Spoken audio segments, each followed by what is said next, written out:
भारत माता की भारत माता की भारत माता की जय श्री राम जय श्री राम जय श्री राम।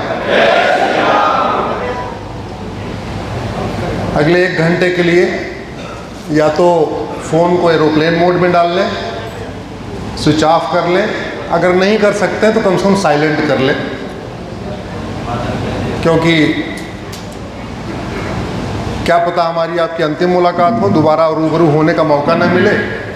तो 1 घंटे हम लोग अगर मिल रहे हैं तो ठीक से मिले, तन से भी यहीं रहें, मन से भी यहीं रहें, बाहर न जाने पाए।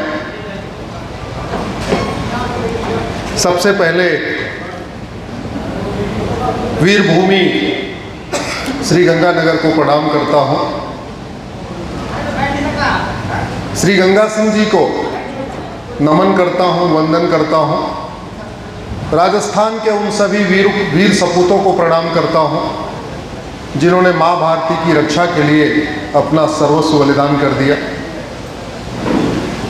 इस कार्यक्रम की रचना के लिए सौरभ जी और हिंदुस्तान मेरी जान की पूरी टीम को धन्यवाद देता हूँ, आभार व्यक्त करता हूँ।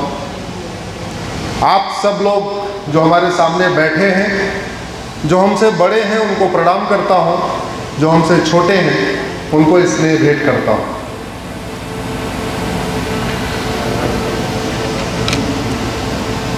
मेरे साथ बोलिए, ऐसी कोई बीमारी नहीं जिसकी कोई दवाई नहीं, ऐसी कोई समस्या नहीं जिसका समाधान नहीं। मानव निर्मित कोई भी समस्या लाइलाज नहीं होती। मानव निर्मित कोई भी समस्या विश्वव्यापी नहीं होती। मानव निर्मित समस्या का समाधान मानव को ही करना पड़ता है, और हम मानव निर्मित समस्या से ही परेशान हैं। हम लोग गर्मी से परेशान नहीं है, वो दैविक समस्या है, लेकिन बहुत परेशान नहीं है। हम भूकंप से ज़्यादा परेशान नहीं है, हम बाढ़ से बहुत परेशान नहीं है, हम तूफान से नहीं परेशान हैं। ये दैवीय समस्याएं हैं। हम किससे परेशान हैं? घूसखोरी, कमीशनखोरी, जमाखोरी, मिलावटखोरी, कालाबाजारी, नशा तस्करी, मानव तस्करी, सोना तस्करी, चंदन तस्करी, हथियार तस्करी, किडनैपिंग, फिरौती, अपहरण, धर्मांतरण, घुसपैठ, लव जिहाद, लैंड जिहाद, माओवाद, नक्सलवाद, जिहाद, मजहबी उन्माद, अलगाववाद, आतंकवाद, इसी से परेशान है, या भूकंप, बाढ़, सुनामी से परेशान है? जोर से बोलिए जरा। ऐसे बात नहीं बनेगी। आपको केवल सुनना नहीं है, लगातार बोलते जाना है मेरे साथ। हम वन वे संवाद नहीं करते, हम आपसे चर्चा कर रहे हैं। हम मानव निर्मित समस्याओं से परेशान है या दैवीय समस्याओं से परेशान है? जोर से बोलिए जरा। और मानव निर्मित कोई समस्या लाइलाज होती नहीं। मैं एक वकील के नाते नहीं कह रहा हूं, मैं एक इंजीनियर के नाते कह रहा हूं। पहले मैं इंजीनियर था, वकालत तो मैंने बाद में किया।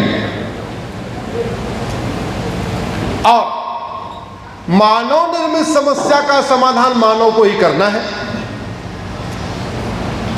जितने धार्मिक कार्य होते हैं, आप लोग तो कथा कराते रहते होंगे, सारे संत जन 4 वाक्य बोलते हैं: धर्म की, अधर्म का, प्राणियों में, विश्व का। इसमें मेरी अपनी समझ है, इस चारों वाक्य में सबसे इंपॉर्टेंट है अधर्म का नाश। धर्म की जय करने से अधर्म का नाश नहीं होता, अधर्म का नाश करने से धर्म की जय होती है।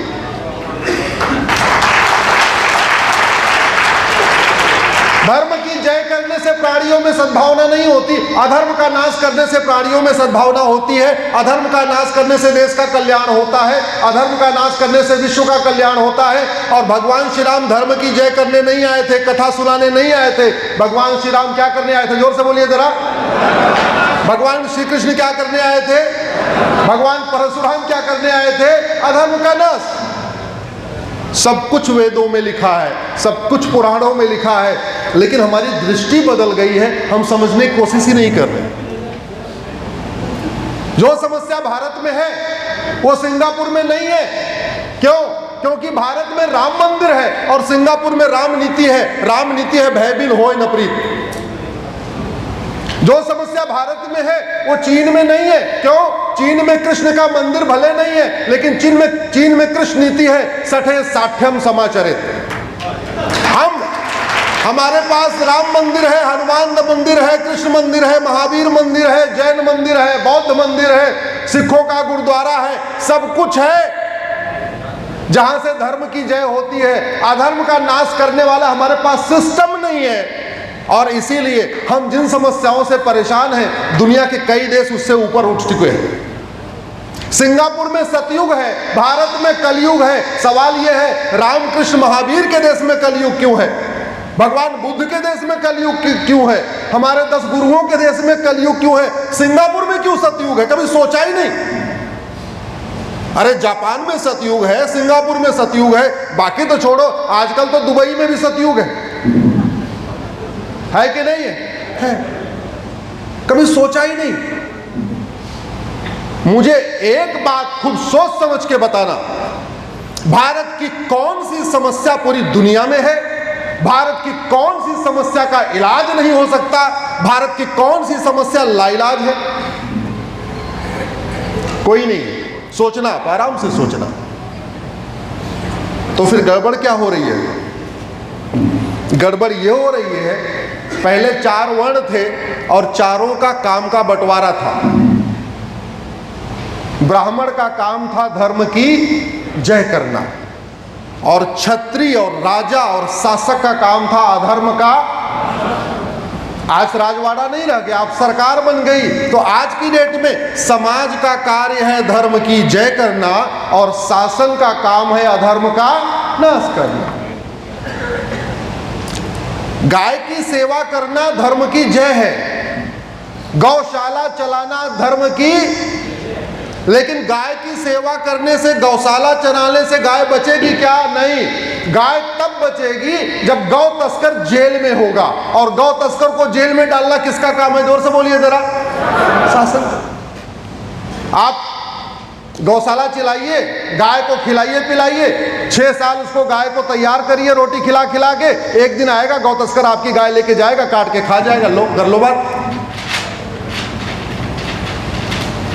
इसलिए समाज तो अपना कार्य कर रहा है, लेकिन शासन अपना कार्य नहीं कर रहा है, ये समस्या है। और हम लोग आजकल देखते हैं व्हाट्सएप पे खूब चलता है, जागो हिंदू जागो। व्हाट्सएप पे आपके आता है कि नहीं आता? जागो हिंदू जागो। मैं ये हिंदुओं को जगाने वालों से पूछना चाहता हूं, हिंदू जाग के क्या कर सकता है बताओ? होना चाहिए जागो सरकार जागो, जागो सांसद जागो, जागो विधायक जागो, जागो मंत्री जागो, लेकिन उल्टा चल रहा है, जागो हिंदू जागो जागो। अरे जाग के हिंदू क्या कर लेगा? कन्हैया लाल जागे थे ना, उदयपुर के कन्हैया लाल जाग गए थे, लिखा आई सपोर्ट नूपुर शर्मा। क्या हो गया? जोर से बोलिए जरा। गला काट दिया। कन्हैया लाल जागे तो गला कट गया। जिन लोगों ने कन्हैया लाल का गला काटा, उनका गला कटा क्या आज तक? जोर से बोलिए जरा। नहीं। उमेश कोल्हे जागे तो गला काट दिया, उमेश कोल्हे का गला काटने वालों का गला कटा क्या? जोर से बोलिए जरा। नहीं। कश्मीर में जिन लोगों ने 1990 में नरसंहार किया था, उनका गला कटा क्या? 1984 में जिन लोगों ने सिखों का नरसंहार किया, उनका गला कटा क्या? नहीं। ये आपको बेवकूफ बनाया जाता है, जागो हिंदू जागो, जागो हिंदू जागो। उल्टा बोलना शुरू करिए, जागो सांसद जागो, जागो विधायक जागो, जागो मंत्री जागो, जागो सरकार जागो।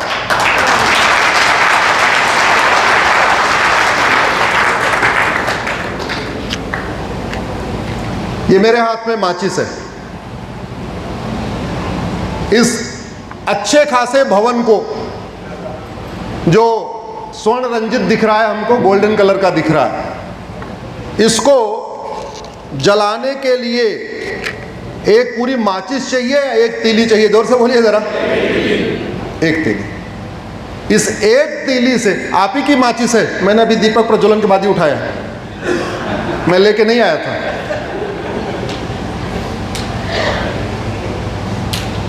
इस पूरे भवन को, इतने अच्छे खासे हॉल को, इस विवाह स्थल को, इस कार्यक्रम स्थल को, जो इतना भव्य बना हुआ है, दिव्य बना हुआ है, इसको जलाने के लिए पूरी माचिस चाहिए या सिंपल एक तीली चाहिए? जोर से बोलिए जरा। एक। ऐसे किसी देश को बर्बाद करने के लिए 20-50 कानून नहीं चाहिए, एक कानून पूरे देश को बर्बाद कर सकता है। और हमारे पास तो एक कानून नहीं है, बल्कि पूरी की पूरी दिया सलाई है, पूरा का पूरा माचिस हमारे पास है। इसी दिया सलाई को मैं मिटाने पे लगा हुआ हूं, इसी के खिलाफ मैं सुप्रीम कोर्ट में लड़ रहा हूं।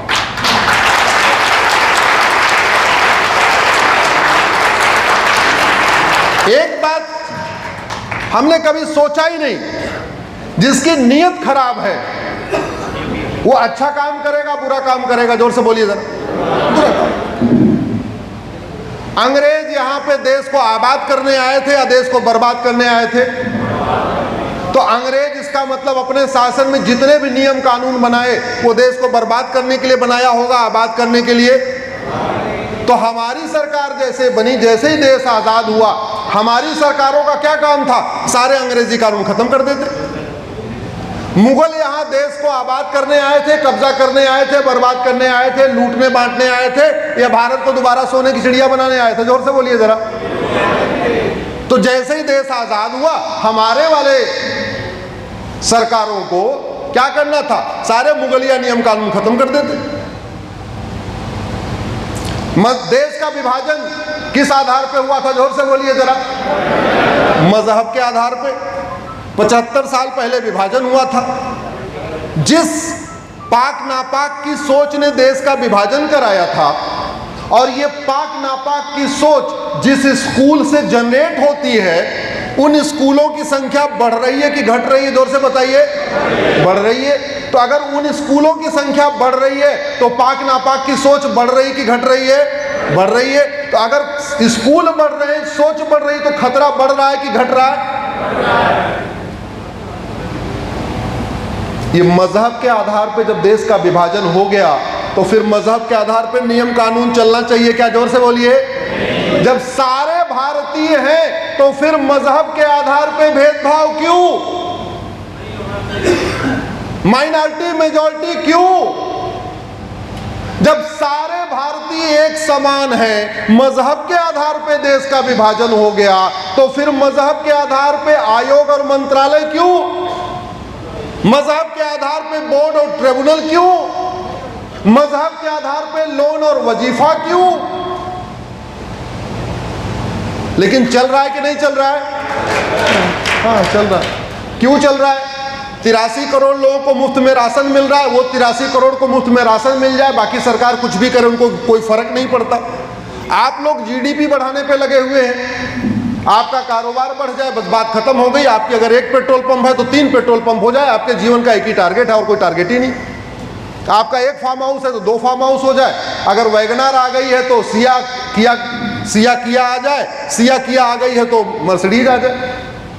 इतना ही सपना है, उसमें आपकी गलती नहीं, क्योंकि भारत में जो खतरे चल रहे हैं आपको बताया नहीं गया। श्री गंगानगर के अलावा कितने लोगों को पता है कि श्री गंगा सिंह जी ने नहर बनाई थी? किसको पता है? और आप ही को कौन सा पता है? आपके बच्चों को पता है क्या? आपने तो चलो बता दिया होगा, स्कूल में उसको पढ़ाया क्या? नहीं। यहां कितने जैन है? जरा हाथ उठाएं। जैन।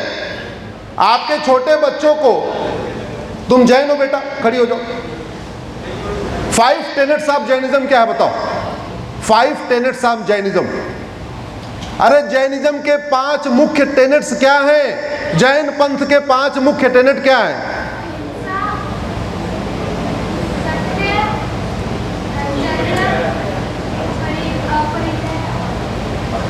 बहुत बढ़िया, ताली बजाइए इसके लिए।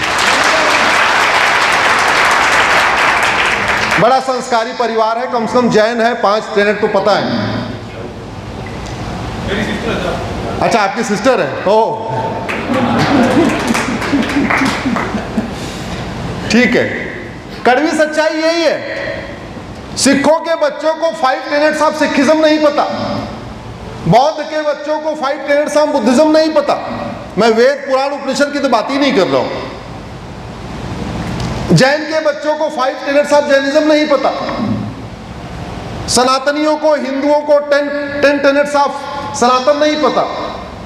स्कूल में वेद पुराण पढ़ाया नहीं जा रहा है, उपनिषद पढ़ाया नहीं जा रहा है, अष्टांग योग पढ़ाया नहीं जा रहा है, यम नियम आसन प्राणायाम धारणा ध्यान समाधि पढ़ाया नहीं जा रहा। तो उसमें आपकी गलती नहीं है।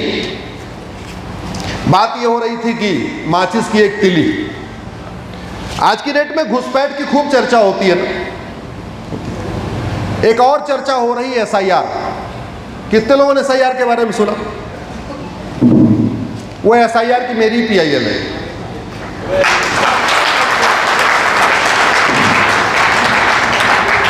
मैंने PIL फाइल किया सुप्रीम कोर्ट में और टेंटेटिव आंकड़े दिए कि भारत में 5 करोड़ फर्जी वोटर हैं। कृपया पूरे देश में डोर टू डोर फिर से फिजिकल वेरिफिकेशन कराया जाए। तो जब मैंने PIL फाइल किया तो कोर्ट को भी लग रहा था कि 5 करोड़ बहुत ज्यादा बता रहे हैं। उस मेरी PIL के बाद 20 बड़े दिग्गज वकील आके खड़े हो गए। एक तरफ मैं छोटा सा और दूसरी तरफ 20, और 20 में कौन? भूतपूर्व कानून मंत्री, भूतपूर्व गृह मंत्री, भूतपूर्व विदेश मंत्री, भूतपूर्व शिक्षा मंत्री, ऐसे बड़े दिग्गज। उसके बाद बिहार में SIR हुआ और कितने फर्जी वोट पाए गए? जोर से बोलिए जरा। 65 लाख। फिर मेरी इलेक्शन कमीशन में बात हो रही थी, बोले साहब आपने आंकड़ा तो 5 करोड़ दिया और कम दिया है, पूरे भारत में 7 करोड़ होने जा रहा है। तो घुसपैठ एक समस्या है, फर्जी वोटिंग एक समस्या है। इसका मूल कारण क्या है, समाधान क्या है, वो मैं चर्चा करता हूं। मैंने कहा था ना, एक तिली एक घर जलाने के लिए पर्याप्त है और भारत में सैकड़ों तीलियां हैं। उसी में से एक तिली है ये आधार एक्ट। ये घटिया सड़ा हुआ कानून तत्काल अगर बदला नहीं तो देश बर्बाद हो जाएगा। क्यों? क्योंकि ये कानून खुद ही कहता है कि जो भारत में 6 महीने रह लिया है उसका आधार बन सकता है। यह कानून कह रहा है।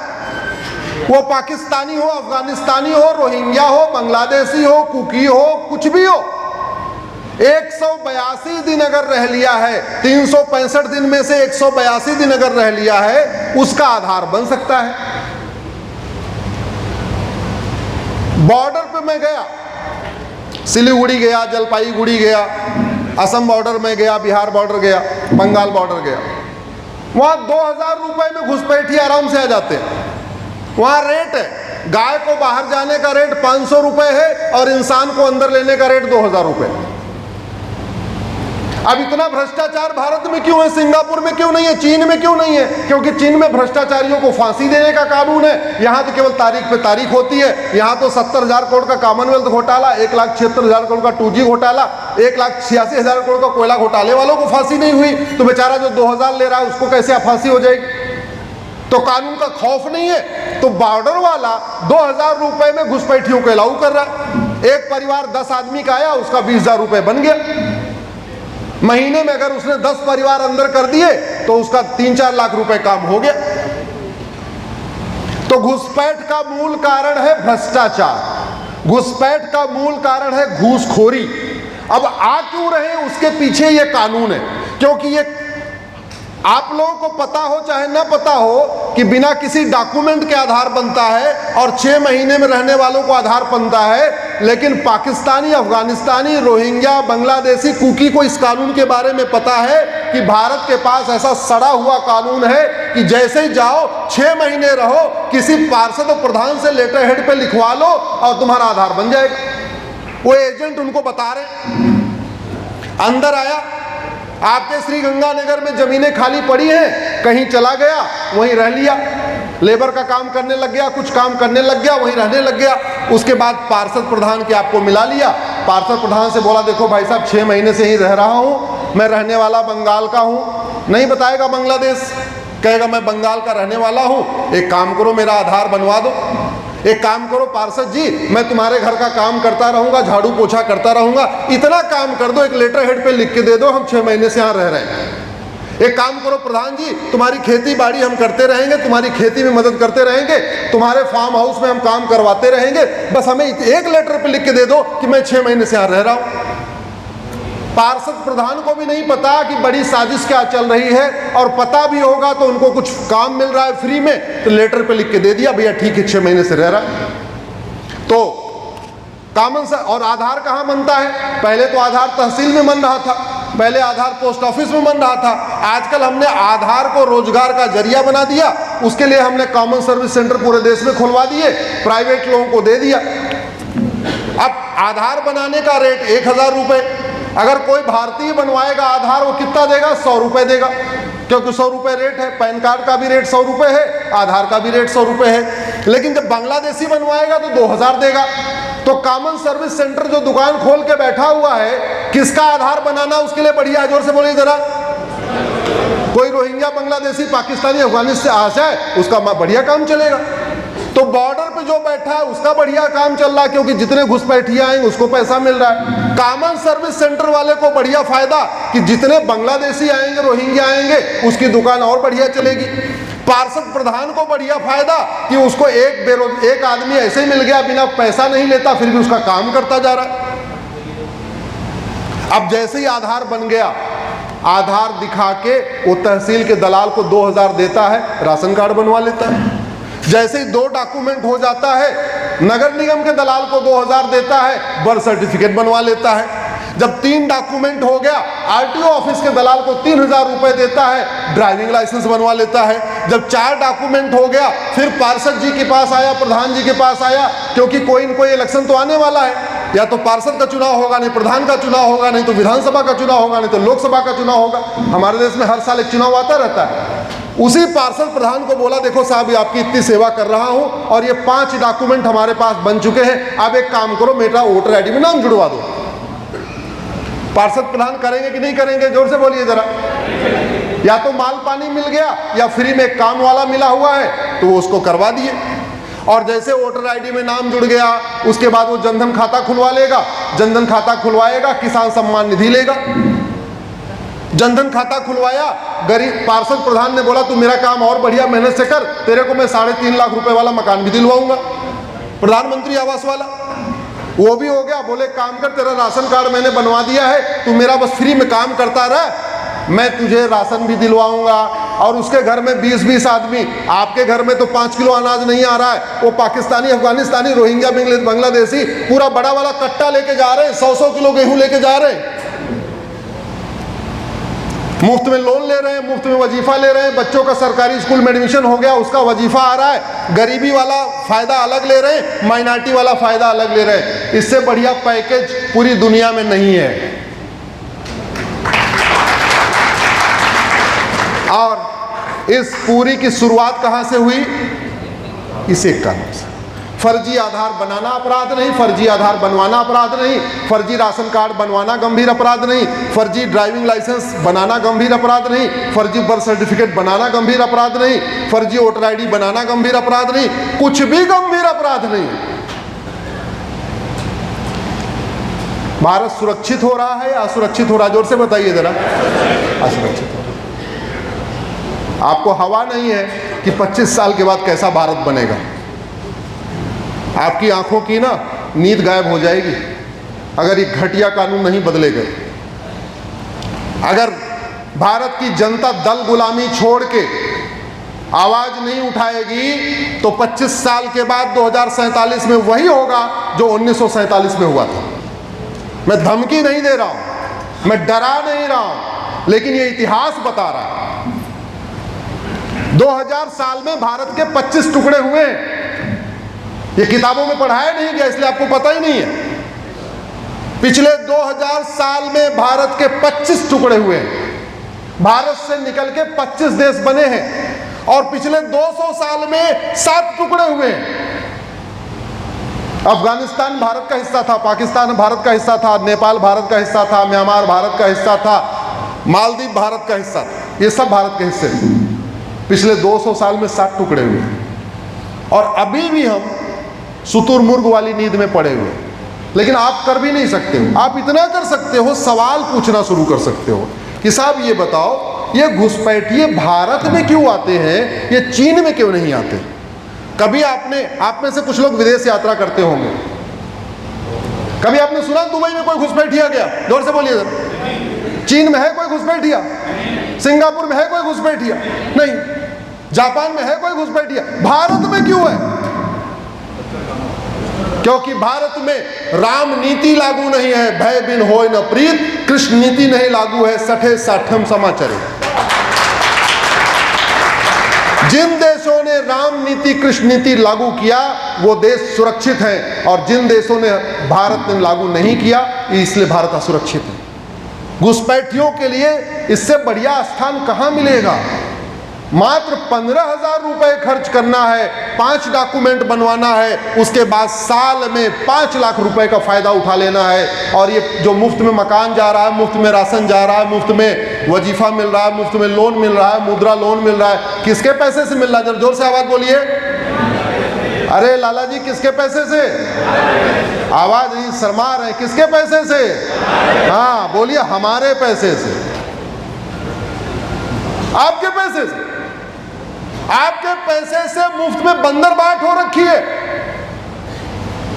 आपका बेटा 500 रुपए लेता है, दोबारा 500 रुपए मांगता है, तो आप उससे पूछते हो कल तो 500 दिया था, आज क्यों 500 मांग रहा है? बहू 1000 रुपए मांगती, अगले दिन फिर मांगती, बोले बहू कल ही तो 1000 दिया था, फिर दोबारा क्यों मांग रही है? और यहां आपके पैसे से घुसपैठियों को मकान मिल रहा है, घुसपैठियों को दुकान मिल रहा है, घुसपैठियों को लोन मिल रहा है, घुसपैठियों को वजीफा मिल रहा है। आपके पैसे से घुसपैठिए मालामाल हो रहे, आप शांत होकर बैठे हुए। फिर दोष मत देना, आपके बच्चे कल को भगाए जाएंगे, आपके मकान पे कब्जा होगा, आपके दुकान पे कब्जा होगा, आपके खेत खलिहान पे कब्जा होगा, तो ये मत कहना हमें किसी ने बताया नहीं। घुसपैठ राष्ट्र की सुरक्षा के लिए खतरा है कि नहीं? जोर से बोलिए। जो राष्ट्र की सुरक्षा के लिए खतरा है, जो हमारी देश की एकता अखंडता के लिए खतरा है, इस बीएनएस में एक धारा है 152, जो एडवोकेट है अभी कुछ वरिष्ठ, हाँ 152 है, लेकिन जो भारत की सुरक्षा, संप्रभुता, एकता, अखंडता के लिए खतरा है, उसके लिए धारा 152 है। लेकिन 152 में लिखा नहीं है कि घुसपैठ हमारी राष्ट्रीय सुरक्षा के लिए खतरा है, इसलिए पुलिस लगाती नहीं। घुसपैठ एक ऑर्गेनाइज क्राइम है, एक व्यक्ति नहीं करता, इसमें पूरा नेटवर्क है। यहां से लेकर बंगाल के बॉर्डर तक, यहां से लेकर असम के बॉर्डर तक पूरा नेटवर्क बना हुआ है। कोई अंदर लेगा, कोई डॉक्यूमेंट बनवाएगा, कोई आधार बनवाएगा, कोई राशन कार्ड बनवाएगा, कोई लाके उसको श्रीगंगानगर में बसाएगा, कोई सूरतगढ़ में बसाएगा, कोई ले जाके उसको हनुमानगढ़ में बसाएगा। पूरा ऑर्गेनाइज क्राइम है। ऑर्गेनाइज क्राइम से निपटने के लिए नई वाले बीएनएस में सेक्शन 111 है, लेकिन सेक्शन 111 में इन्फिल्ट्रेशन ऑर्गेनाइज क्राइम है, ऐसा लिखा नहीं है। जब लिखा नहीं है तो हमारे बेचारे पुलिस के लोग क्या करें? लगा ही नहीं सकते। बहुत मोटिवेट हो जाए, अगर लगा दे तो जज साहब डांटेंगे, बोले तू कैसे लगा दिया, बता मुझे सेक्शन 111 में इन्फिल्ट्रेशन शब्द कहां लिखा हुआ है। तो ये भी मजबूर, लगा नहीं सकते। आप जाग के भी कुछ नहीं कर सकते। आप बहुत जाग करोगे तो पुलिस के पास जाओगे, बोले यहाँ घुसपैठी है, पुलिस वाला कहेगा दिखाओ जी बीएनएस में कौन सा चैप्टर है offence relating to infiltration, BNS में कौन सी धारा है जहां लिखा हुआ है घुसपैठियों को 10-20 साल सजा होनी चाहिए, क्योंकि वो तो बेचारा कानून दिखाएगा, वो भी मजबूर, और सब लोग मालामाल हो रहे हैं। इसलिए कहता हूं, अगर भारत को सुरक्षित बनाना है तो मुगलों के 100% नियम कानून खत्म करने पड़ेंगे, अंग्रेजों के 100% नियम कानून खत्म करने पड़ेंगे। 1950 के बाद आधार एक्ट जैसे 50 घटिया कानून चल रहे हैं, इन 50 घटिया कानूनों को तत्काल बदलना पड़ेगा। और बदले तभी जाएगा जब आप लोग आवाज़ उठाओगे, फेसबुक पे लिखो, ट्विटर पे लिखो, इंस्टाग्राम पे लिखो, वीडियो बना के लिखो, सांसद से मिलके बोलो, विधायक से मिलके बोलो, सबसे मिलके बोलो। और ज़्यादा नियम कानून नहीं पता केवल इतनी बात बोलो कि भाई साहब ये बता दो सिंगापुर में कितने घुसपैठिए हैं, दुबई में कितने घुसपैठिए हैं, चीन में कितने घुसपैठिए हैं और भारत में क्यों हैं। इतना सवाल तो पूछ सकते हैं। मैं आप लोगों से आग्रह कर रहा हूं, इसको आप, कुछ लोग कहते हैं एनआरसी आएगी तब घुसपैठियों की जांच होगी। उसका एग्जाम्पल बता देता हूं। सुप्रीम कोर्ट में पीआईएल हुई थी और उस पीआईएल के बाद असम में एनआरसी हुई थी और असम की एनआरसी फेल हो गई। जानते कैसे फेल हो गई? जब तक मैटर सुप्रीम कोर्ट में चलता रहा तब तक घुसपैठियों ने 5 कागज बनवा लिए। और एनआरसी करता कौन है? लेखपाल, पटवारी, वो जो ग्राम सभा के एम्प्लॉई हैं वही करते हैं। तो जब गए एनआरसी करने, रजिस्टर बनाने, तो फिर उनको 2-2 हज़ार का गांधी छाप पकड़ा दिया। अब वो लेखपाल, पटवारी, वो जो नीचे सिगरेट के कर्मचारी इतने चालाक कि उन्होंने क्या किया, असम के एनआरसी की बात बता रहा हूं। एनआरसी करते समय जिनसे जिनसे नोट मिला उनका तो नाम वो रजिस्टर में लिख दिया उन्होंने, लेकिन नोट भारत वाले तो देंगे नहीं, कौन देगा? बांग्लादेश वाले। लेकिन इतने चालाक थे कि जितने घुसपैठियों का नाम रजिस्टर में जोड़ते थे उतने असम वालों का नाम छोड़ देते थे। तो जब कंप्लीट रजिस्टर हुआ तो असम की जनसंख्या तो उतनी रही, लेकिन घुसपैठिए भारतीय बन गए और असम वाले क्या बन गए? जोर से बोलिए जरा। ये इफेक्ट है करप्शन का। इसलिए जब रजिस्टर जारी हुआ असम में तो फिर हंगामा शुरू हुआ। और अब की बार बांग्लादेशी हंगामा नहीं कर रहे थे, अब की बार कौन हंगामा कर रहा था? भारत वाले। भारत वाले कह रहे थे कि ये कैसी एनआरसी हुई है, हमारा नाम छोड़ दिया। सेम यही समस्या एसआईआर में आ रही है। एसआईआर में भी बिहार में हुआ, 65 लाख लोग पाए गए, लेकिन मैं ये नहीं कह सकता कि नहीं अब 100% सारे फर्जी वोट कट चुके हैं या 100% विदेशियों के नाम कट चुके हैं, ऐसा भी है नहीं। हाँ, पहले से बेटर हो गया, 65 लाख फर्जी वोटर कटे, लेकिन ये मैं नहीं गारंटी के साथ कह सकता हूं कि 100% बिहार के बांग्लादेशी रोहिंग्याओं का नाम कट गया है। जिन्होंने माल पानी नीचे दिया है बीएलए को और बीएलओ को, जिन्होंने माल पानी दिया है वहां लेखपाल पटवारी को, उनका नाम अभी भी जुड़ा हुआ है। और खौफ क्यों नहीं है? क्योंकि भ्रष्टाचार हमारे यहाँ शिष्टाचार बन गया। भ्रष्टाचार जघन्य अपराध नहीं है। जो लोग व्हाट्सएप यूज करते हैं, गूगल करना, पिछले हफ्ते चीन के एक मंत्री को फांसी हुई है। जिन लोग सोशल मीडिया में है गूगल करके देख लेना। अभी पिछले साल चीन के एक सरकारी कंपनी को जीएम को फांसी हुई थी क्योंकि उस जीएम ने ठेकेदार से कुछ पैसा ले लिया था। उसके पहले चीन के कानून मंत्री को फांसी हुई थी, और कितना लेने पे? मात्र 2 लाख युआन, भारत में कहें 2 लाख रुपए, इतने लिया था। और यहाँ तो 2 लाख लेना मंत्री के लिए बड़े शर्म की बात है, एकदम बिलो द स्टैंडर्ड हो जाएगा। तो सवाल यही है, व्यवस्था बदलेगी जब नियम कानून बदलेगा।